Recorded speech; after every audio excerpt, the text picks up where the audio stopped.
अस्सलाम वालेकुम स्टूडेंट्स। आज हम स्टार्ट कर रहे हैं चैप्टर नंबर 18 जो मैट्रिक की न्यू बुक का सेकंड चैप्टर है। इसका नाम है वेरिएशंस। आज हम उसका थोड़ा इंट्रोडक्शन देखेंगे और इंशाल्लाह नेक्स्ट वीडियो के अंदर हम 18.1 स्टार्ट करेंगे। तो आज का लेक्चर स्टार्ट करते हैं हम चैप्टर नंबर 17 जो चैप्टर नंबर 1 है बुक का वो हम कंप्लीट कर चुके हैं सेट्स एंड फंक्शन को। तो स्टार्ट करते हैं आज न्यू लेक्चर।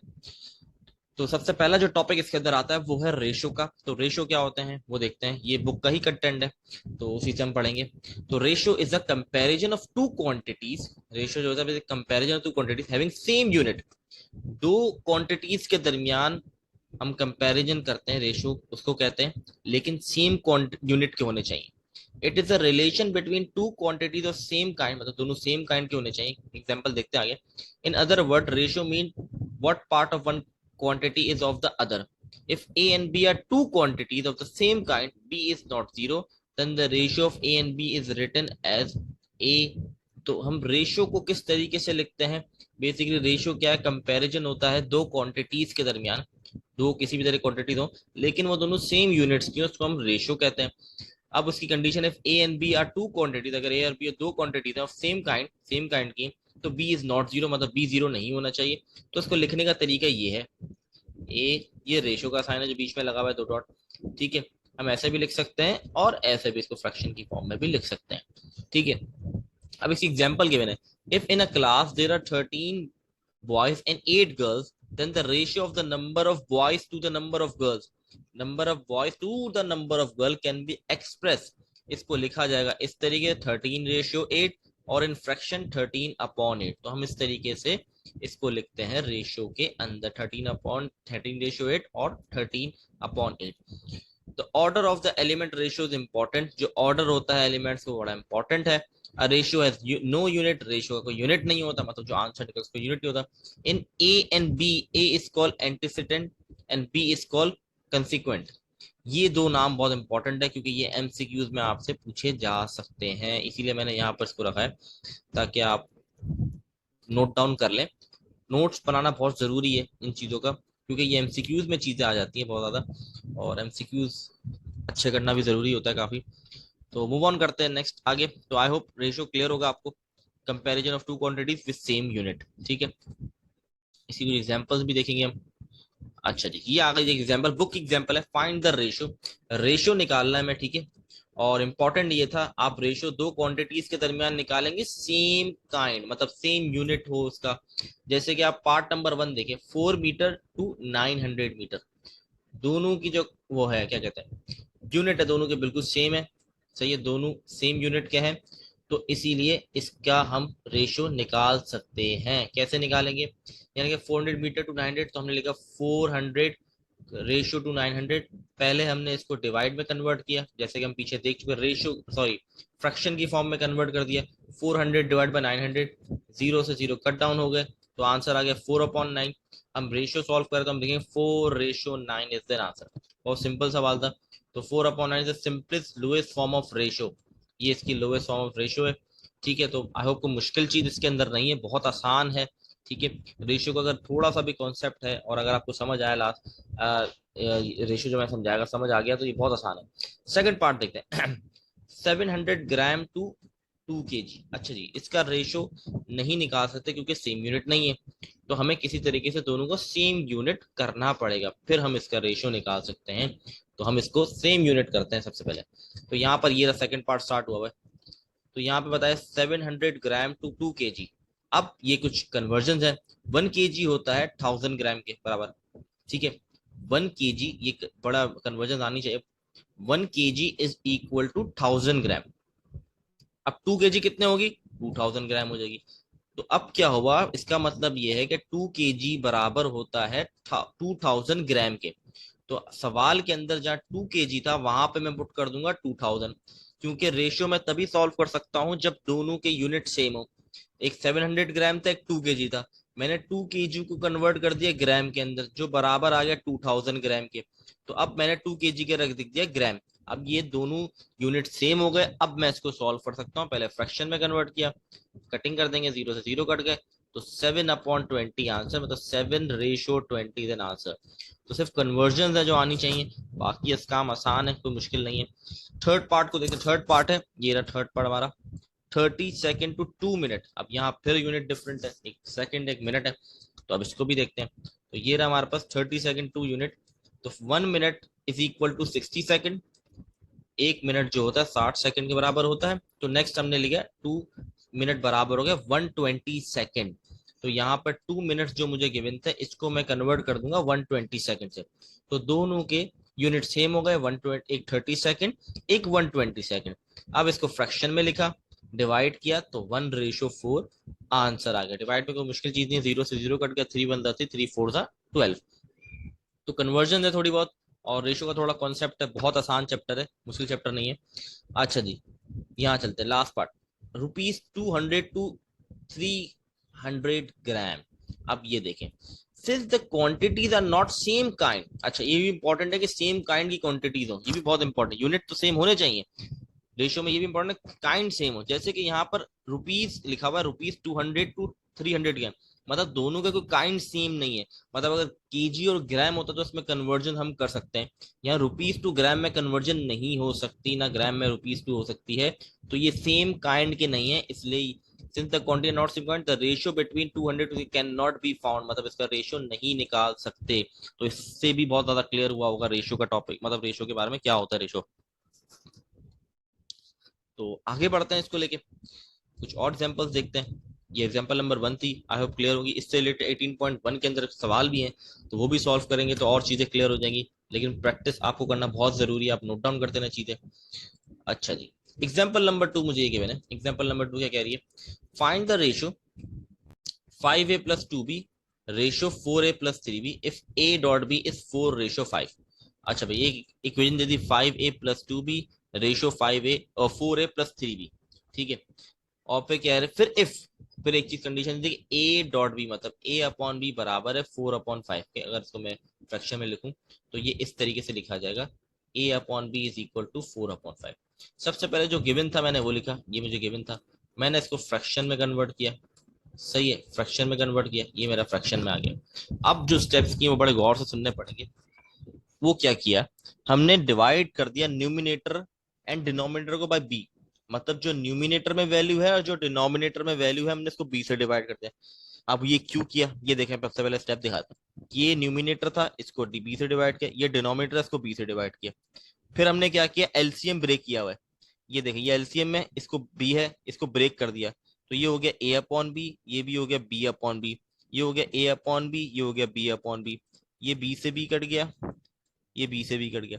अब ये इसीलिए किया हमने ताकि ए अपॉन बी की वैल्यू को पुट डाउन करके सॉल्व कर सके, क्योंकि हमें जो इक्वेशन गिवन है उसके साथ कंडीशन में एक गिवन है, if A ratio B is equal to 4:5, मतलब ए अपॉन बी बराबर है 4/5। तो मुझे ए अपॉन बी बनाना था, जिसकी वजह से मैंने न्यूमिनेटर और डिनोमिनेटर में बी को डिवाइड कराया, फिर एलसीएम ब्रेक करा, यहाँ से बी कट गया, 2 और 3 बच गया, यहाँ ए अपॉन बी की जगह पुट कर दिया 4/5, नीचे भी यही चीज की, फिर 5 4 20, 20 डिवाइड बाई 5, फिर हमने इसको सॉल्व किया। आई होप ये चीजें इतनी मुश्किल नहीं है, तो फिर भी मैं बता देता हूँ। 5 को 4 से मल्टीप्लाई किया 20 हो गया, 20/5 हो गया, ये कटिंग हो जाएगी, या तो हम सिंपल ये 5 से 5 कट कर देंगे, 5 से तो बचेगा 4+2, ये आ गया 4+2।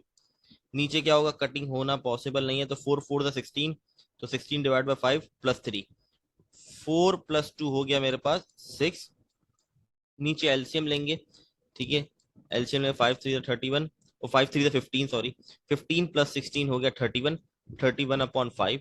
5 जब ये रेसिप्रोकल हुआ तो ऊपर जाके ये 5 जो है ये ऊपर जाके 6 से मल्टीप्लाई हो गया, तो ये बन गया 30, और ये 31 अपनी जगह पे रहा, तो 30/31 आंसर, मतलब 30:31 आपका आंसर होगा इस चीज। अच्छा जी, नेक्स्ट क्वेश्चन मूव ऑन करते हैं।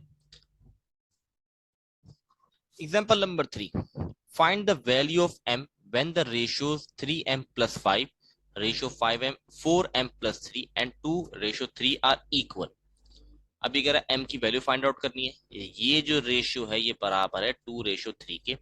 तो ये हमने पहले इस चीज को पूरे को कन्वर्ट कर दिया फ्रैक्शन फॉर्म में, तो ये फ्रैक्शन की फॉर्म में आ गया, और ये बराबर है 2:3 के, मतलब 2/3 के। अब तो सिंपल सवाल है आपके पास, सिर्फ आपने क्रॉस मल्टीप्लाई, 3 वहां जाके इन दोनों से मल्टीप्लाई होगा और ये पूरी टर्म वहां जाके उससे मल्टीप्लाई, तो 3 3 जा 9, 3 5 जा 15, तो 3m प्लस 15, 2 4 जा 8, 2 3 जा 6। अब m वाले एक जगह कर देंगे, 8m प्लस का वहां जाके माइनस का हो गया, 15 प्लस का वहां जाके माइनस का हो गया, तो 9m माइनस 8m m आ गया, और 6 माइनस 15 आ गया, माइनस का 9, बड़े नंबर की साइन आती है तो -9 आ गया। दस the required value of m is -9। बहुत सिंपल सवाल था। अब इसमें कुछ ऐसी चीज नहीं है कि मुझे बताना पड़े, बहुत सिंपल था। एग्जाम्पल 4 देख लेते हैं। What number must be added to each term of the ratio, मतलब ईच टर्म जो रेशियो की उसमें क्या ऐड करूं तो ये 2/3 के बराबर आ जाए। तो यहाँ पर किस तरीके से करेंगे, सवाल समझना बहुत जरूरी है। What number must be added, मतलब कौन सा नंबर मैं ऐड करूं टू ईच टर्म, मतलब ईच टर्म पे ऑफ द रेशियो, मतलब इस रेशियो की हर टर्म पे मैं कौन सा नंबर ऐड करूं कि ये बराबर आ जाए 2/3 के। तो let the required number be A, हमने लेट किया कि रिक्वायर्ड नंबर ए है, और रेशियो 4:15 तो 4 प्लस ए, 15 प्लस ए। क्यों किया, क्योंकि लिखा हुआ है what number must be added to the each term, मतलब ईच टर्म में कौन सा नंबर ऐड करता, तो हमने कहा जो रिक्वायर्ड नंबर है वो ए है, तो हमने ए का नाम दे दिया, तो ये 2/3 के बराबर। सेम स्टेप क्रॉस मल्टीप्लाई, इसको वहां जाएगा 3 से मल्टीप्लाई हो जाएगा, ये पूरी टर्म यहाँ आ गई, 3 4 12, 3a, 2 15 30, 2a, ए वाले एक जगह कर लिए, बगैर ए वाले एक जगह कर लिए, तो ए की वैल्यू आ गई 18, दस द रिक्वायर्ड नंबर इज 18। अच्छा जी, इसको अब देख लेते हैं ये 18 सही है कि नहीं। अगर मैं ए की जगह पुट करता हूँ 18, तो ये 4 प्लस 18 हो जाएगा, डिवाइड बाय 15 प्लस 18, तो ये हो जाएगा 22/33, सॉरी 33 नहीं, हाँ 33 सही है, 22/33। ठीक है, इसकी कटिंग कर देते हैं, 11 2 सा 11 3 सा, तो आंसर क्या आ गया 2/3। और ये सवाल यही कह रहा था, ये सवाल कह रहा था क्या मैं इन दोनों टर्म में ऐड करूं कि ये बराबर आ जाए 2/3 के। तो हमने इसको सॉल्व किया, ए की वैल्यू 18, तो आप ए की जगह 18 पुट करके चेक भी कर सकते हैं कि आपका जवाब ठीक है कि नहीं। आपने ऐड किया, डिवाइड किया, 2/3 है, तो आपने बिल्कुल करेक्ट सवाल। प्रोपोर्शन है, प्रोपोर्शन का नेक्स्ट टॉपिक है, रेशियो के बाद जो next topic proportion. The equality of two ratios is called proportion. Equality of दो रेशियो की इक्वालिटी को हम कहते हैं प्रोपोर्शन। और a proportion is a statement which is express the equivalence of two ratio, मतलब दोनों को इक्वल, मतलब बराबर रखना, दो रेशियोज को बराबर रखने को हम प्रोपोर्शन कहते हैं। Then A B C are, जैसे कि यहाँ पे एग्जांपल एक गिवन है, if a upon b is equal to c upon d, then a b c d are in proportion, we can write it as, ये देखिए a ratio b, c ratio d, और ये double dot, चार dot जो है ये proportion का sign है। Where quantities a and d are called extreme, ये एमसीक्यू उसके लिए बहुत बड़ा। Where quantities a and d are called extreme, where b and c are called mean, ये बड़ा इंपॉर्टेंट है, एमसीक्यूज में आएगा ये। A and D are called extreme, where B and C are called mean. The proportion ABCD is written as, ये proportion लिखने का तरीका, ये बेसिकली इक्वल टू का साइन होता है। इसको आप कन्वर्ट, जैसे हम रेशियो कन्वर्ट करते हैं फ्रैक्शन की फॉर्म में आता है, इसको कन्वर्ट करेंगे तो इक्वल टू का साइन आएगा। ठीक है, तो ये बन जाएगा A/B और C/D, तो D वहां जाके A से मल्टीप्लाई AD हो गया, B वहां जाके BC हो गया, तो इसलिए A और D कहलाती है एक्सट्रीम वैल्यूज और B और C कहलाती है mean value. The product of extreme, जो प्रोडक्ट होता है एक्सट्रीम का, ये एक्सट्रीम है, वो बराबर तो प्रोडक्ट मीन, मतलब दोनों का जो प्रोडक्ट है मल्टीप्लाई करेंगे इनको तो ये बराबर आएंगे, ये नोट डाउन दिस। तो ये था प्रोपोर्शन, इसके एग्जांपल देखते हैं। अच्छा, find the value of x. Value of x बहुत आसान सवाल है, यहाँ पे डायरेक्ट इक्वल टू का साइन लगा हुआ है, यहाँ 40:60 इक्वल टू 50:x। तो हमने सिंपल क्या किया, अच्छा जी, इसको इस तरीके से सॉल्व किया गया, किस तरीके से देखते हैं। तो हम इसको इस तरीके से सॉल्व करेंगे, ये देखें, इसको पहले कन्वर्ट किया हमने फ्रैक्शन फॉर्म में, 40/60 इक्वल टू 50/x। अब एक्सट्रीम वैल्यू क्या होती है हमारे पास, ए और डी, तो ये वहां x मल्टीप्लाई होगा 4 से, ये x वहां चलेगा 40 से मल्टीप्लाई हो जाएगा, तो ये हो जाएगा 40x, और 60 मल्टीप्लाई हो जाएगा 50 से, जैसे कि यहाँ हुआ ये वही चीज की गई है। ठीक है, किस तरीके से, इससे पहले फ्रैक्शन में कन्वर्ट किया, फिर क्रॉस मल्टीप्लाई कर दिया, ये एक्सट्रीम वैल्यू हो गई, ये आपकी मीन हो गई। ठीक है, अब ये 40 मल्टीप्लाई वहां जगह डिवाइड कर देंगे। अब आपने 60 मल्टीप्लाई बाय 50 किया, डिवाइड बाय 40 करा, तो आपके पास आंसर आ गया 75। यानी मल्टीपल डिवीजन में ऐसी कोई चीज नहीं, आप कर लेंगे। तो 60 मल्टीप्लाई बाय 50 डिवाइड बाय 40, तो आंसर आ गया 75। तो बहुत आसान सवाल था ये, इसमें कुछ ऐसी चीज नहीं थी कि मुश्किल हो। तो आई होप आप लोग को ये समझ आया होगा। रेशियो प्रोपोर्शन का टॉपिक बहुत इंपॉर्टेंट है 18.1 के लिए, क्योंकि 18.1 प्योरली रिलाय करती है दो टॉपिक पे, वो है रेशियो और प्रोपोर्शन। इंशाल्लाह नेक्स्ट वीडियो के अंदर हम 18.1 को स्टार्ट करेंगे। तब तक के लिए अल्लाह हाफिज।